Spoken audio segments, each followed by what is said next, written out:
క్రీస్తు నామమున మరలా ఈ నిన్నటి వరకు కార్యక్రమంలో కలుసుకోవడం ఎంతో సంతోషం. పలు కార్యక్రమాలు మీరు చూస్తూనే ఉన్నారు, అంటే వార్తల్లో వస్తూ ఉన్నాయి. ఆ ప్రపంచ వార్తలు మీ చేతికి వచ్చి చేరుతున్నాయి. అయితే ఇందులో ఏది దేవుని యొక్క మాటకు సంబంధితముగా ఉంది, ఏది ప్రవచనాలుగా నెరవేరుతుంది అన్నది పరిశోధించి అది మాత్రం మీకు ఇచ్చేదిగా ఈ నిన్నటి వరకు కార్యక్రమంలో దేవుడు మాకిచ్చిన పరిచర్యగా అనుకుంటున్నాం.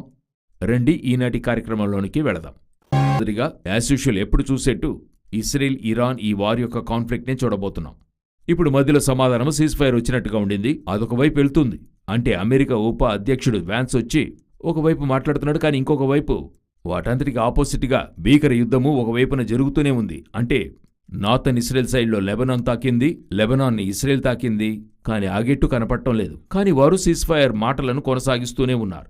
ఇంకొక వైపు ఇరాన్ వరల్డ్ వార్ వస్తుంది, ఇక దీనిపైన వైలేట్ చేస్తే వరల్డ్ వార్ వస్తుంది, సీజ్ ఫైర్ చేయకపోతే. రెండు ఫారిన్ ఓడలను వారు పట్టి పెట్టుకుని ఉన్నారు.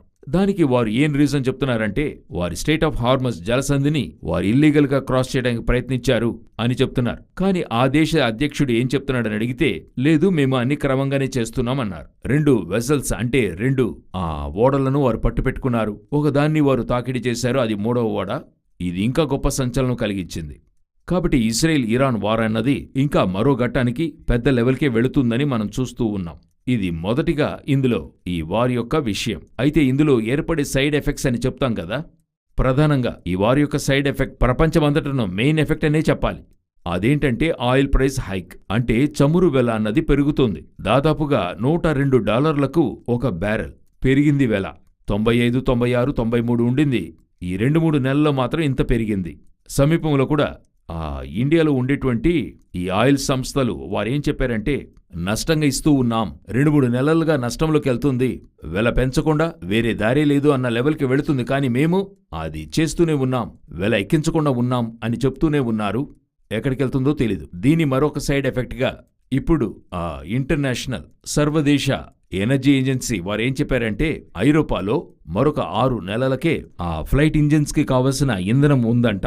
6 నెలల్లోగా ఆ సమస్య సాల్వ్ అయితేనే ఇది మరొక ఘట్టానికి చేరుతుంది, లేకపోతే 6 వారాల్లో అన్ని విమాన సేవలు ఆగిపోతాయి అని చెప్పి ఇంటర్నేషనల్ ఎనర్జీ ఏజెన్సీ వారు చెప్పి ఉన్నారు. ఇప్పుడు యోచించండి, ఈ ఆయిల్ సమస్య అంటే ఇక్కడ జరిగే సమస్య ప్రపంచమంతటికి సమస్యగా మారుతుంది. సో ఇది ఇరాన్ ఇస్రాయెల్ ఆ వార్ యొక్క అప్డేట్. ఏహెచ్కేల్ 38, 39 అది మర్చిపోకూడదు. ఆ అధ్యాయముల యొక్క ఆ యొక్క దీర్ఘదర్శనముల యొక్క నెరవేర్పులో ఇవన్నీ జరుగుతూ ఉన్నాయి. ఇస్రాయేల్ ప్రతినిధులు 40 మంది రష్యాలోకి రావడానికి నిషేధించబడ్డారు. రష్యా ఎయిర్పోర్ట్ నుండి వారు మరలా ఇస్రాయేల్కి పంపించడం జరిగింది. దాదాపు 5 గంటలు వారు తనిఖీ చేయబడ్డారు. వారి దగ్గర అడిగిన ముఖ్యమైన ప్రశ్న, ఇస్రాయేల్ మిలిటరీతో సంబంధాలున్నాయా, ఇరాన్ని గూర్చి మీ యొక్క అభిప్రాయము, దానితో పాటు వారి యొక్క వ్యక్తిగత మత కార్యములు, సెల్ఫోన్ వంటివి వారు అన్నిటినీ చెక్ చేశారు.